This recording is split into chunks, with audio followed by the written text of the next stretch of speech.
সকালে স্নান সেরে পূজা করতে যাব, এর মধ্যে দেখি বাজার করে নিয়ে আসছে। তো দেখি কি কি নিয়ে আসছে। এটা হচ্ছে তেল, এরপরে পন্স নো, এটা আমি দেই না, আমি যেটা দিই এটা অন্যটা, তো এটা চেঞ্জ করতে দিতে হবে।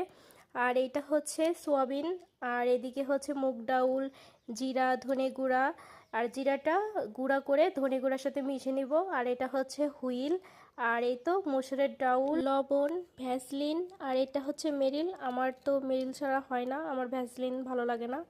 তো এরপরে এই তো এগুলো হচ্ছে কাঁচা বাজার। আর এরপরে হচ্ছে মাছ মাংস দেখব। আর এই তো মাছগুলো সব কেটে নিয়ে আসছে। তো এরপরে আমি সবগুলো ধুয়ে ফ্রিজে রেখে দিব, কারণ আজকে দুপুরে রান্না নেই। আমাদের বাসার পাশেই মহাপ্রভুর ভোগ, তো ওখানে আমরা দুপুরে প্রসাদ নেব, ওখানেই যাব। এই তো মাছ ধোয়া শেষ। এরপরে বেলকনিতে গিয়ে দেখি ফুল গাছ নিয়ে এসছে অনেকগুলো। আর হচ্ছে এগুলা গাঁদা ফুল, আর এই সাদা ফুলটা তো আমার অনেক পছন্দ। আমি ওর বাবাকে আনতে বলেছিলাম, কারণ এই সাদা ফুলগুলো বেশি পরিমাণে ফোটে আর অনেকগুলো ফুল দেয়। আর এই গাঁদা ফুলগুলো আমি নিয়ে আসতে মানা করছিলাম, কারণ গাছ লাগানোর একদমই জায়গা নেই। তারপরেও দেখি কোথায় লাগানো যায়, ফুলগুলো কিন্তু ফুটলে অনেক সুন্দর।